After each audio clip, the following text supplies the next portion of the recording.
Le calendrier se précise dans l'affaire du prince Andrew, accusé d'agression sexuelle par l'américaine Virginia Giuffre. Comme l'a rapporté l'AFP, la plainte devrait être examinée fin 2022 devant un tribunal civil à New York, a indiqué un juge le 3 novembre 2021.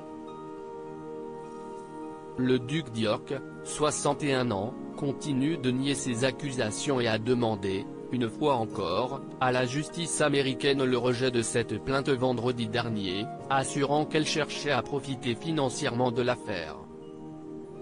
Un juge de New York, Lewis Kaplan, a entendu cette semaine des avocats des deux parties et a indiqué mercredi qu'il ne pouvait pas donner une date de procès au civil mais qu'il prévoyait qu'il se déroule entre septembre et décembre l'année prochaine. De leur côté, les avocats du prince Andrew et de Virginia Giuffre devraient faire déposer une dizaine de personnes chacun, y compris des représentants des parties. D'après David Bois, représentant Madame Giuffre, 2 personnes venues du Royaume-Uni devraient se présenter volontairement à New York sans avoir besoin d'être convoquées. Pour rappel, le fils de la reine Elisabeth II fait l'objet d'une plainte pour agression sexuelle déposée en août dernier par l'américaine Virginia Giuffre.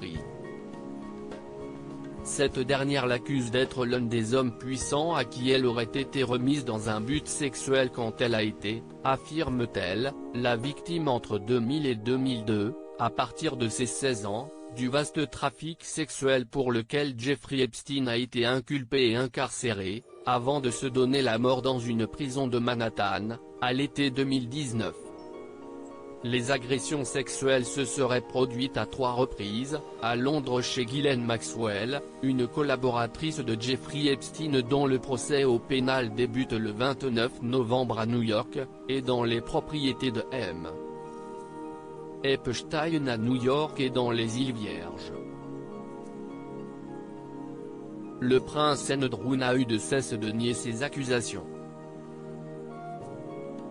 Après une interview calamiteuse accordée à la BBC en novembre 2019, le père des princesses Eugénie et Béatrice a été contraint de se retirer de la vie publique.